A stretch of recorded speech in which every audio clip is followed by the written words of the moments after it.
ఈరోజు మన డే వచ్చేసి రాగి జావతో స్టార్ట్ అయింది. ఫుల్ వేడిగా ఉంది, అందుకే కొంచెం చల్లబరచాలి కదా. అందుకే చూసారా, దీనికి కూడా వాసన వచ్చేసింది.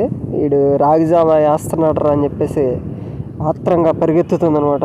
మంచిగా రాగి జావ తాగిద్ది ఇది కూడా. చూడు, కుదరకపోయినా ఎక్కుతుంది, పాకులాడి మరి వచ్చేస్తుంది.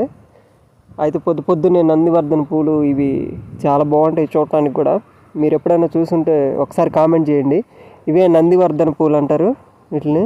వైట్గాను గుప్తంగా చాలా బాగుంటాయి పూలు, చూడటానికి కూడా సూపర్గా ఉంటాయి అన్నమాట. ఇక్కడ వచ్చేసి మందారం. ఇది ముద్ద మందారం కాదు, రెక్కల మందారం. ఈ ఫ్లవర్ చాలా బాగుండిద్ది. ఈ చెట్లన్నీ మన ఇంటికాడే ఉన్నాయి. ఇక్కడ చూస్తే మనం చిట్టి జాంకాయలు. ఈ జాంకాయలు పెద్ద సైజు ఏం పెరగవు, కానీ టేస్ట్ ఎట్లా ఉండిద్ది అంటే నోట్లో లాలాజారం ఊరిద్ది అనమాట.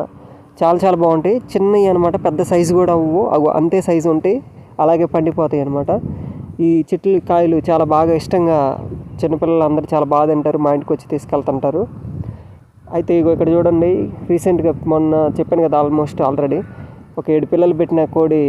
ఇదంతా అట్మాస్ఫియర్ అనమాట మన ఇంటి దగ్గర. ఆ రాగి జావ తాగుతా వీటిలన్నిటిని చూస్తూ ఉంటే ఆహ్లాదకరంగా ఉండిద్ది అనమాట. బై జాంకాయలు అందరికీ ఫ్రీగా ఉచితంగానే ఇస్తామన్నమాట. చూడండి ఇది.